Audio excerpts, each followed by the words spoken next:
We've all been told we need to be more confident, from classrooms to boardrooms and interviews and on stages. In relationships and negotiations, the message is always the same. You just need to believe in yourself, as if that's as easy as flipping a switch.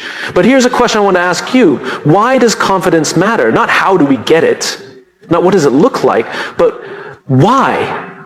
Most people think of confidence as something cosmetic. A louder voice, a stronger handshake, eye contact, a few motivational quotes taped to the mirror. But that's not confidence. That's theater. And you and I both know that what's rehearsed can be repeated, but it can't be trusted. True confidence doesn't begin with posture, it begins with purpose. Real confidence is not the result of pretending you know everything. It's the outcome of knowing why you're doing anything. I once sat with a young entrepreneur, brilliant guy, had a great idea. He came to me after a pitch meeting that had completely fallen apart. He was shaken. I asked him, what happened in there? He said they didn't buy it. They kept questioning everything. And halfway through, I started doubting it myself. I asked him one question, why do you believe in this idea? And he paused, and then he said, because I think it could work. And I told him that's not a reason to believe, that's a reason to hope. You see, confidence that's based on outcome is fragile. It shatters the moment things don't go your way. But confidence based on belief in something bigger than the moment, bigger than yourself, that kind of confidence is unshakable. That's the kind that endures. Think about the people we admire the most, the leaders we trust, the ones who walk into a room and don't need to say a word before we feel their presence. It's not their suits, their resumes, or their charisma. It's the clarity of their conviction. They know what they stand for, and because they know, we feel safe standing with them. That's why confidence matters, because it's not really about you. It's about how your clarity creates courage in others. It's about trust. It's about service. And I'll tell you something else. The people who have the most authentic confidence, they're not always the loudest.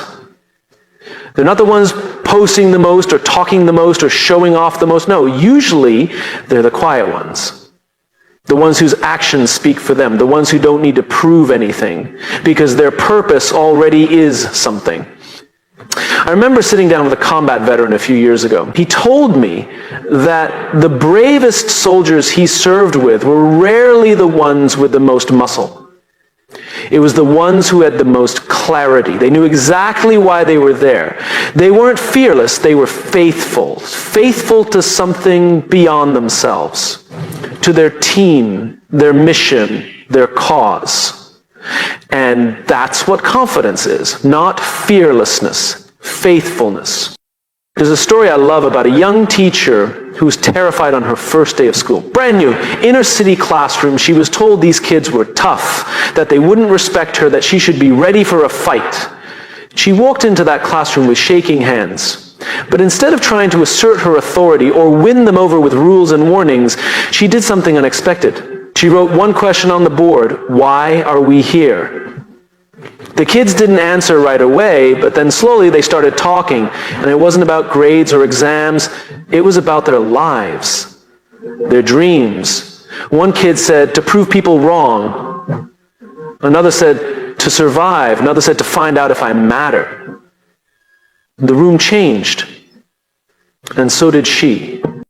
That teacher told me later that she was still nervous every morning, but the fear didn't control her anymore, because now she had a reason, a real one. Not to be liked, not to impress the principal, but to create a space where these kids remembered their own why. She found her confidence not in her credentials, but in her cause. So let me ask you, when you walk into a room, when you speak up in a meeting, when you make a decision, when you risk something, what are you standing on? Is it your title, your appearance, your track record, or is it something that cannot be taken from you?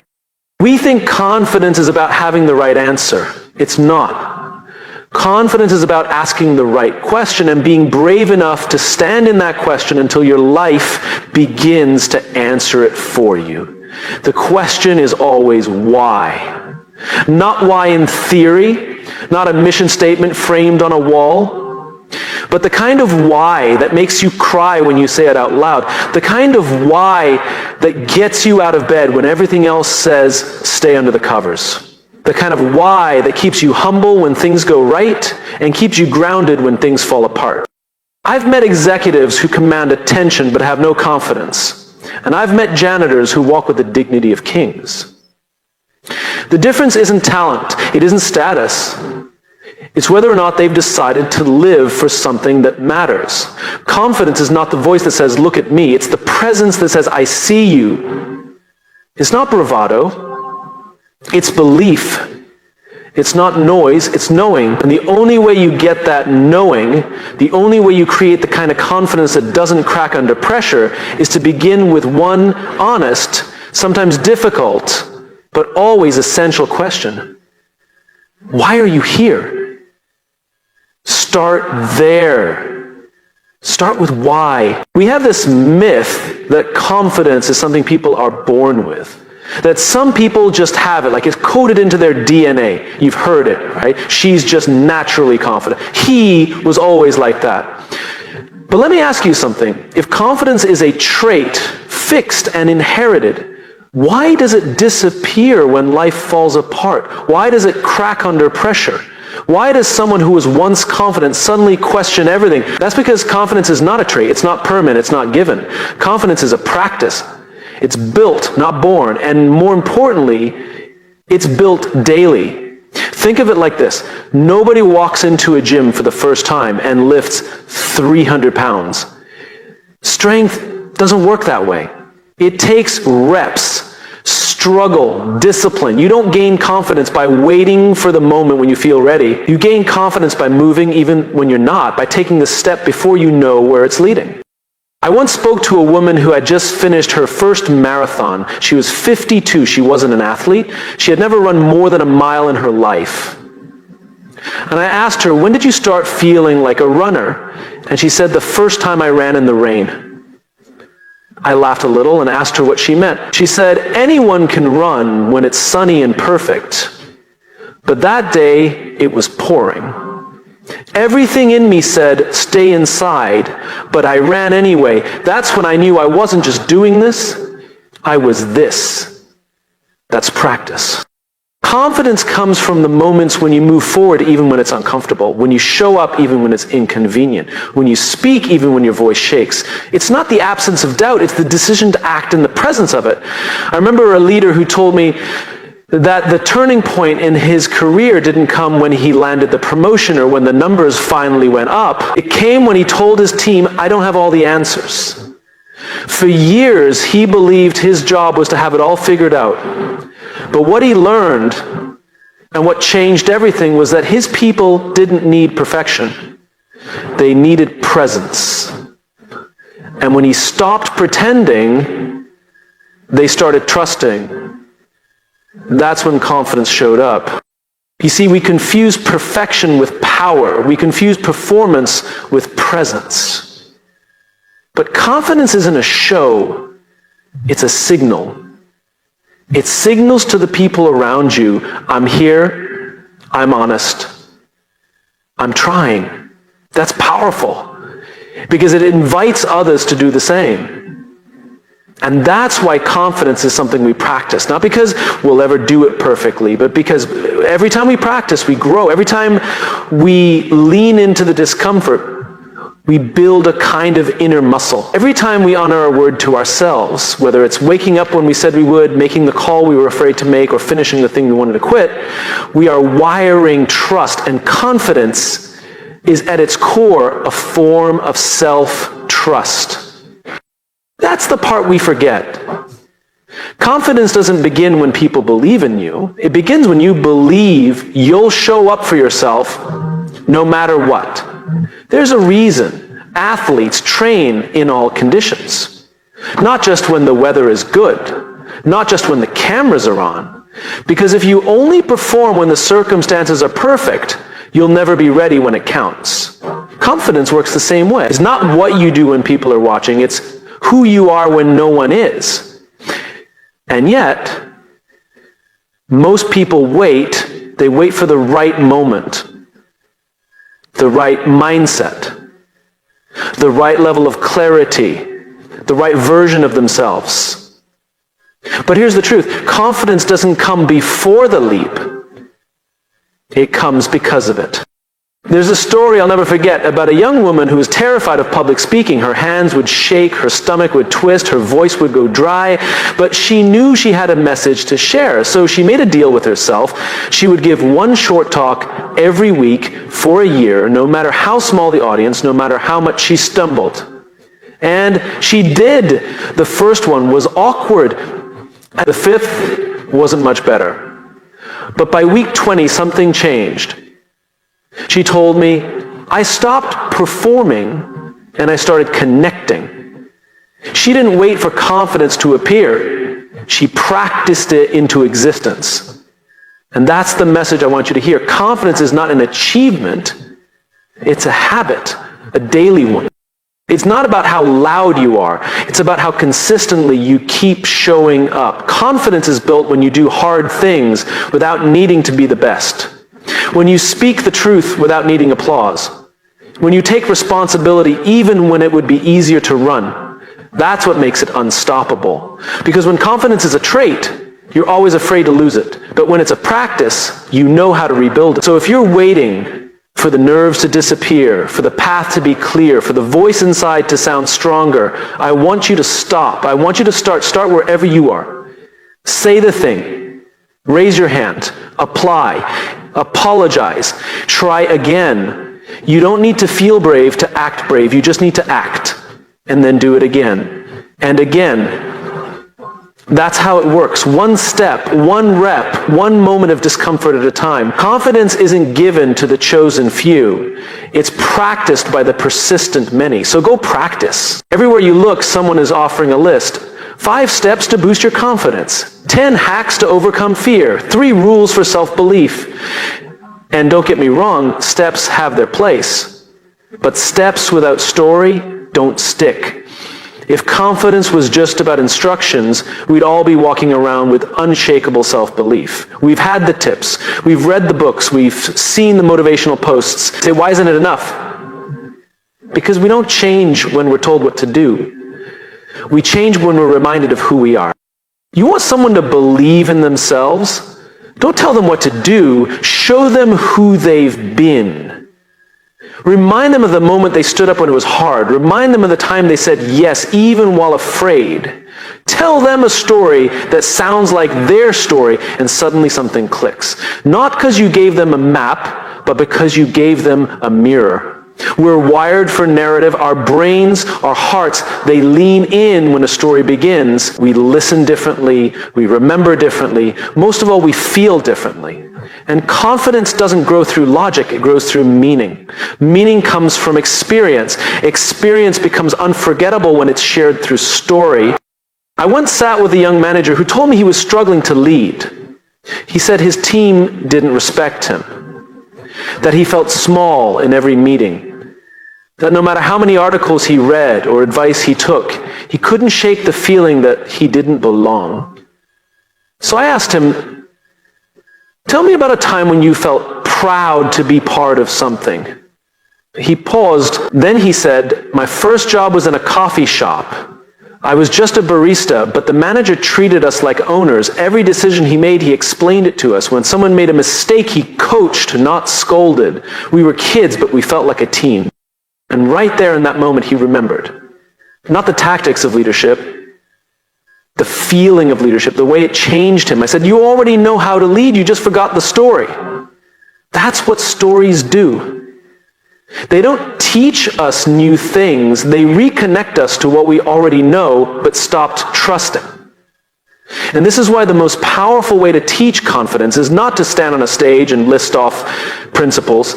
It's to be honest, to be human, to tell the truth about the times you didn't feel confident, the times you failed, the times you doubted. Because when people hear perfection, they compare. But when they hear struggle, they relate. I've shared stages with executives who had decades of success under their belt. And you know what moment always lands with the audience? Not the big win, not the title, not the polished advice. It's the one story where they admit, I thought I blew it. I almost walked away. I was scared out of my mind. Because we don't learn from someone's shine, we learn from their scars. We don't follow people who appear invincible, we follow people who are real. There's a woman I met who coaches high school debate. She told me her number one rule: no student is allowed to give a speech without telling at least one personal story. I asked her why. She said because data informs, but story persuades. And confidence is the art of persuasion, starting with yourself. She's right. Confidence isn't built by memorizing phrases. It's built by owning your experience. So when you tell your story and you tell it honestly, you remind yourself, I've been through things, I've grown, I've faced fire and kept walking. You build confidence not from the facts of your life, but from the meaning you make from those facts. And here's what makes this even more important. When you tell your story, you give someone else permission to tell theirs. That's leadership. That's connection. That's how cultures change. Not through slogans, but through shared humanity. There's a young man, I'll never forget, he had a stutter, and public speaking terrified him. But he had a message. So he stood in front of his class and told the story of the first time he ordered food by himself. How it took him 30 seconds to say 3 words. How people laughed.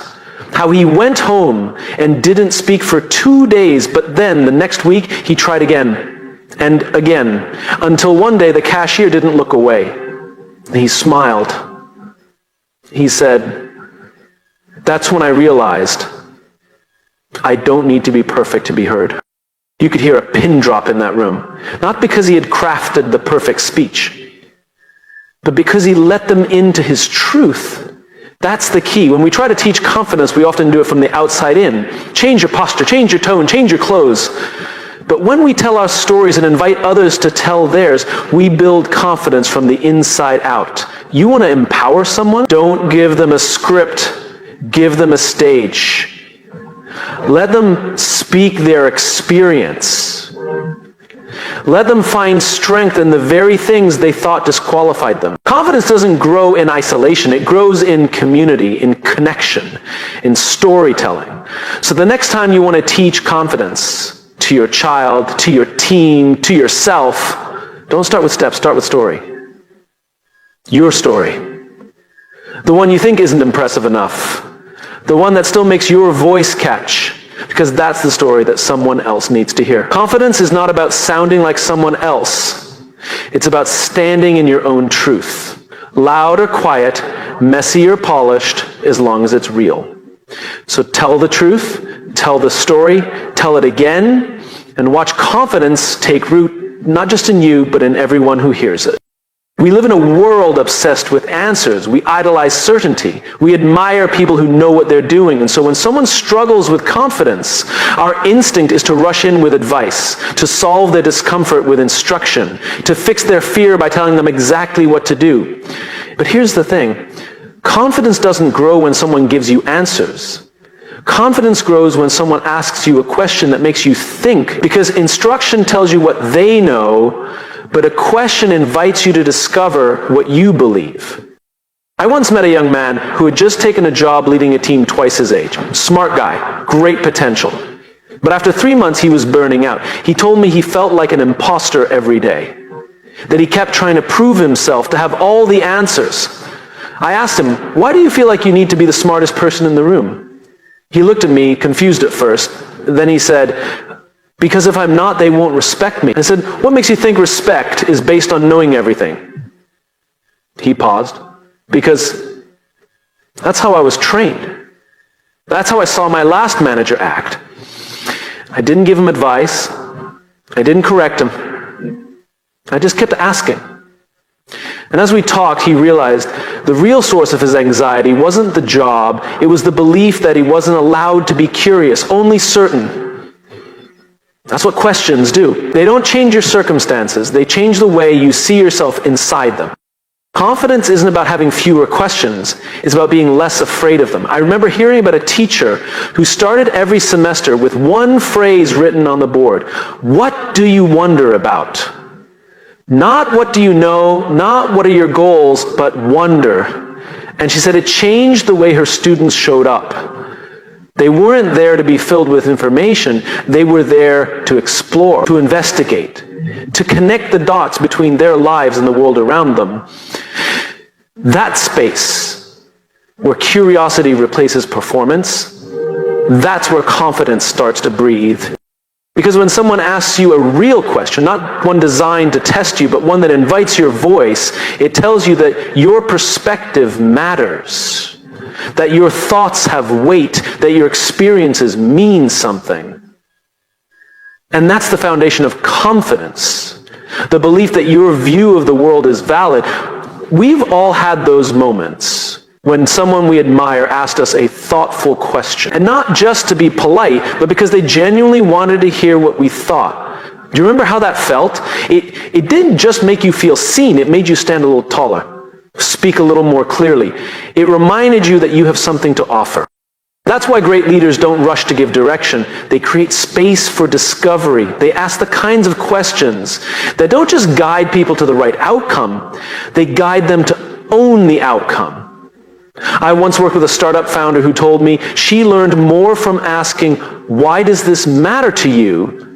than she ever did from performance reviews or strategy sessions. She said, when I started asking that question, my team started caring differently. They stopped waiting for permission. They started bringing their hearts to the table. She didn't build their confidence by handing them instructions. She did it by handing them the mic. When we give people answers, they might get it right once. But when we